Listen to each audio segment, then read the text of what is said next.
Ka që thonë se ajeti urdhëron thonë për mbulimin e gjoksit dhe jo të kokës. Si të përgjigjemi? Ajeti surës An-Nur thotë wal yadribna bi khumurihinna ala juyubihinna. Me shamin e kokës sot le të mbulojnë gjoksin, mbulojnë domethënë atë grykën e rrobës, domethënë pjesën e sipërme të gjoksit.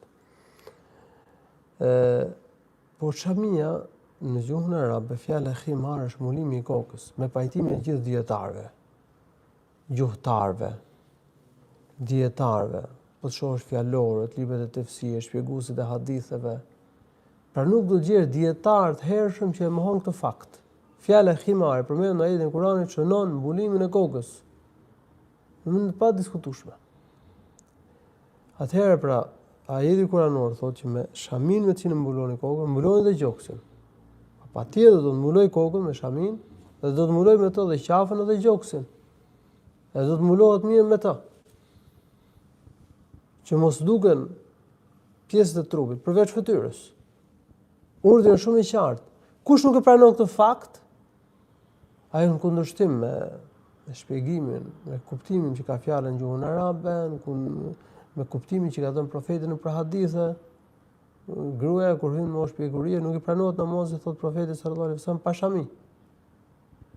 La yaqbalu Allahu salata haidhin illa bi khimar. Me pajtimin e gjithë dietarëve, shamia ku flet për mbulimin e kokës. Femra kur fal namaz do të mbuloj kokën. Kurse këta thonë që jo, shamia nuk bën fjalë për mbulimin e kokës.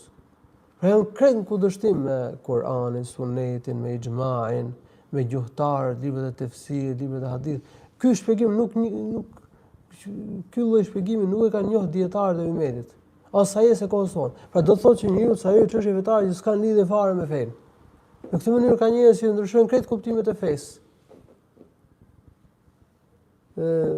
Ka që pretendojnë çështje besimi që nuk janë vërteta, duan të kundërshtojnë ligjet e shariatit, kundërshtojnë normat e fesë, duan që të bëjnë të lejueshme atë që Allahu i ka bërë ndaluar, ose të bëjnë ndaluar atë që Allahu i ka bërë të lejueshme, ose të zhvlerësojnë dhe të rrëzojnë detyra që ka caktuar Allahu në Kur'an dhe profeti sallallahu alaihi wasallam për hadithe të sakta, për kjo rrugë e keqe. Këto janë interpretime të këqija, duhet ruhemi prej tyre.